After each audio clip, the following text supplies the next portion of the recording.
she's just a troublemaker, you know. I mean, she's no longer into the environment, now she's into this. She's a troublemaker. She has an anger management problem. I think she should see a doctor. She needs anger. If you ever watch her, she's a young person. She's so angry. She's so crazy. Now you can have her. She's just a troublemaker. He's been very positive. He's been very positive on the deal. Everybody is. I think every nation is. We have just about every nation working on this deal and trying to get it done. Something that you could say 3,000 years if you look at it in certain ways, or you could say centuries, but this is a deal that incredibly everyone just came together. They all came together. No, Israel's been great. They've all been good, Caitlin. Your city has a murder rate 5 times higher than New York's. 571 homicides last year. If you were serious about protecting your people, you would be asking this administration for help. You're saying that we're coming into your state and your city.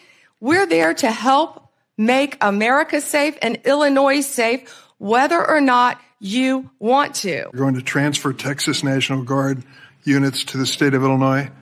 What's the rationale for that? Yeah, Chairman, as you shut down the government, you voted to shut down the government, and you're sitting here, our law enforcement officers aren't being paid. They're out there working to protect you. I wish you loved Chicago as much as you hate President Trump. And currently, the National Guard are on the way to Chicago. If you're not going to protect your citizens, President Trump will. I also don't know of any evidence that there's some kind of vast underlying organization funding them. Is that what you're indicating is happening here? Yes, in fact, we know that it's true. But obviously... You think Tyler Robinson was being funded by some terrorist organization? No, what I said was that you asked whether there was some larger criminal conspiracy relating to domestic terrorism in this country.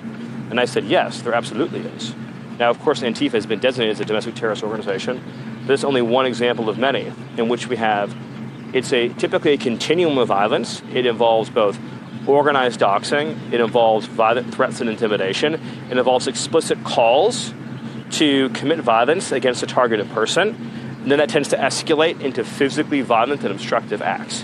And so it's this continuum that we see over and over again where they're trying to use illegal violence and intimidation to disturb the operations of the federal government and federal personnel. And we see this playing out over and over and over again. I would encourage you as a reporter to go on the ground and to take a look at it for yourself, because there's been many members of the press, not press in this room, but independent journalists, some of whom we'll be inviting to the White House very soon to share their stories, because they have been in the middle of these riots and they have witnessed the anarchy that is taking place night after night. It's on video. You should play it on your show. You have a great opportunity on prime time on CNN to show your audience. Yeah, but you're probably talking to partisan Democrat officials who are opposed to everything this president does. You should also ask the people who live in Portland. We've actually heard from many members of the community who have said that this is complete civil disobedience. It's a mess. It's been loud. It's been troubling for neighbors in the community who are just trying to live peacefully. And these people are not there to peacefully protest. They are there to cause mayhem and havoc.